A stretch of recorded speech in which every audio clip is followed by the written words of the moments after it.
Pada kasus kali ini kita akan membahas seorang bernama Ahmad Suraji. Beliau adalah salah satu serial killer paling terkenal se-Indonesia. Let's go.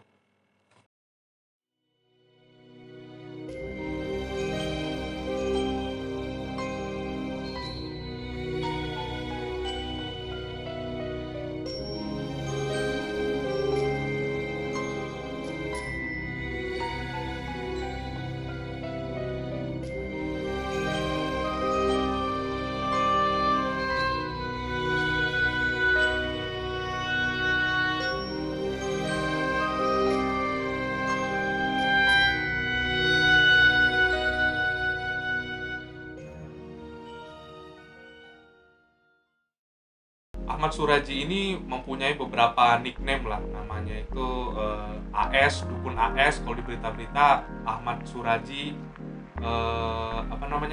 inisialnya AS, Dukun AS, atau nama masa kecilnya itu namanya Nasib Klewang, atau beliau juga di Sumatera Utara itu biasa dipanggil Datuk oleh berbagai masyarakat setempat. Sedikit background dari Ahmad Suraji atau biasa kita kenal dengan Dukun AS ini. Beliau lahir pada tanggal 10 Januari 1949 dan beliau dieksekusi mati pada Juli 2008. Semasa hidupnya beliau mempunyai 2 atau bahkan lebih dari 3 istri. 3 istri aja ya, 3 istri. Yang pertama adalah Tumini yang berasal dari Pekanbaru. Yang kedua mungkin kalian agak kaget, Tumina. Tumina merupakan adik dari Tumini. Jadi si AS ini menikahi Tumini dan juga sekalian dengan adiknya yaitu Tumina. Lalu yang ketiga bernama Ngatia, dan Ngatia ini adalah adik dari Tumina dan Tumini.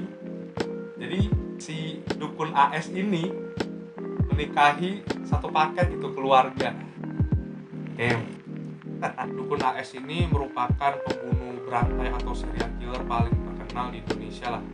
Salah satu channel TV stasiun luar yaitu History juga membuat film dokumenter tentang si Dukun AS ini. Itu judulnya ini sama ini.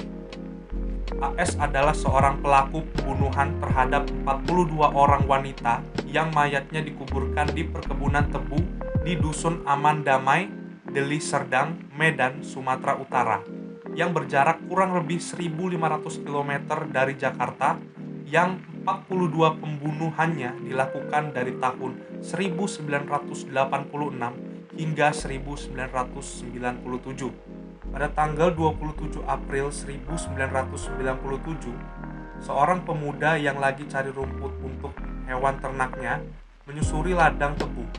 Dia menemukan tumpukan tanah yang tidak wajar. Waktu dibongkar, tidak ada bau bangkai.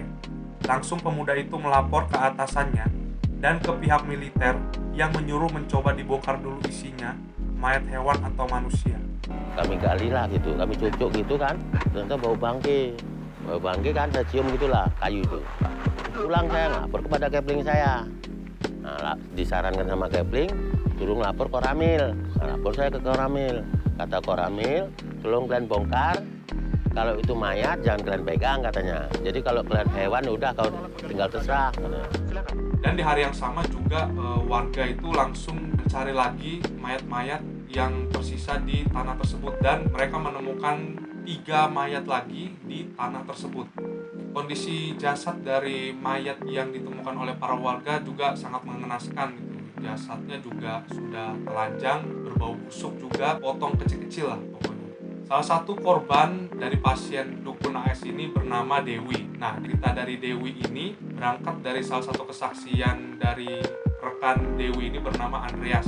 Andreas ini adalah orang yang mengantar Dewi ini ke Dukun AS ini pada waktu malam hari. Nah, singkat cerita sebelum kejadian itu si Dewi dan ternyata sudah bersuami. Nah, sebelum berangkat ke rumah dari Dukun AS itu, si Dewi dan suaminya ini mempunyai pertengkaran lah ibaratnya. Nah, dan akibat dari pertengkaran itu jugalah yang membuat keputusan si Dewi ini untuk berobat atau mengunjungi rumah si Dukun AS ini. Mendiang itu bilang pertamanya, antar saya kemana? Nanti kamu tahu katanya. Dia masih merahasiakan di pertengahan jalan, baru dia bilang mau ke rumah datuk sebutan kami di kampung ini. Terus saya tanya, ngapain ke sana kak? Udahlah, tosa ditanya aku ke sana ngapain. Permintaan untuk dijemput tidak ada. Setelah saya antar, saya pulang.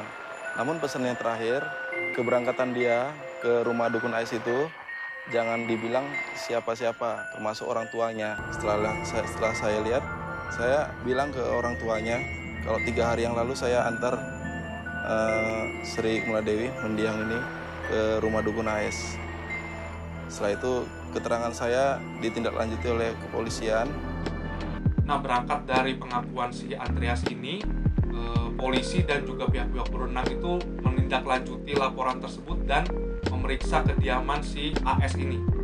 Nah, semakin kuat juga di dalam rumah AS ini adanya bukti-bukti barang milik si Dewi ini. Gitu. Jadi, tapi si AS ini dia menolak semua tuduhan yang diberikan kepadanya gitu. Bahkan juga si AS ini menyaksikan mayat dari Dewi ini dipindahkan gitu, teman-teman. By the way, sedikit informasi bahwa mayat ini juga ditanam gitu ya. Kondisinya ditanam sampai seleher gitu, telanjang dada, dan udah berbau busuk lah ibaratnya. Pada tanggal 27 April tahun 1998, si dukun AS ini dijatuhi atau divonis hukuman mati oleh PN Lubuk Pakam di Deli Serdang. Nah, pada tahun yang sama juga itu tim hukum atau kuasa hukum dari si dukun AS ini, beliau mengajukan kasasi gitu. Cuman dari pihak MA sendiri menolak. Pada tanggal 5 Oktober 2004 ini, tim kuasa hukum dari dukun AS ini terus berupaya supaya dukun AS ini tidak dijatuhi hukuman mati gitu. Nah, tim kuasa hukum dukun AS ini sampai meminta gerasi ke presiden pada waktu itu. Cuman gerasi ini tidak diterima oleh petinggi atau presiden. Dan gerasi ini juga ditolak pada tanggal 27 November tahun 2007.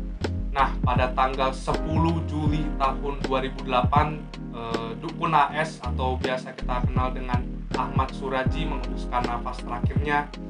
Pada tanggal itu, Suraji ini atau dukun AS ini dihukum mati dan ditembak dadanya sebanyak 3 kali. Nah, itulah akhir cerita dari Ahmad Suraji atau biasa kita kenal dengan dukun AS. Dan memang mungkin beberapa kasus perdukunan di Indonesia pada waktu itu lagi gencar-gencarnya, apalagi semakin dihebohkan dengan kasus pembunuhan 42 perempuan yang dilakukan oleh si dukun AS ini. Nah, yang paling mencengangkan itu setelah persidangan, dia divonis mati, tetapi pada waktu kasus vonis mati itu, korban yang ia bunuh berjumlah 42 orang. Nah, singkat ceritanya background dari semua ini kenapa bisa terjadi adalah ternyata diketahui bahwa si dukun AS ini dia pernah bermimpi pada waktu umur 12 tahun. Dia didatangi oleh sang ayah yaitu yang bernama Jogan. Ya, namanya Jogan itu kayak matanya Boruto memang. Ya, dia didatangin si bapaknya si Jogan ini. Di dalam mimpinya itu si dukun AS ini dia bercerita bahwa kalau misalnya si dukun AS ini mau memperoleh ilmu yang super sakti, itu dia harus mempersembahkan ini, sorry teman-teman, gue nggak mau sebut tapi memang rada jijik sebenarnya. Dia harus mengumpulkan 70 air liur perempuan sebagai syarat supaya ia dapat memperoleh kekuatan sakti tersebut. Pak saya ngedatengin saya lewat mimpi. Di mimpi itu dia bilang bahwa saya akan diwarisi satu ilmu yang bisa bikin saya menjadi orang sakti.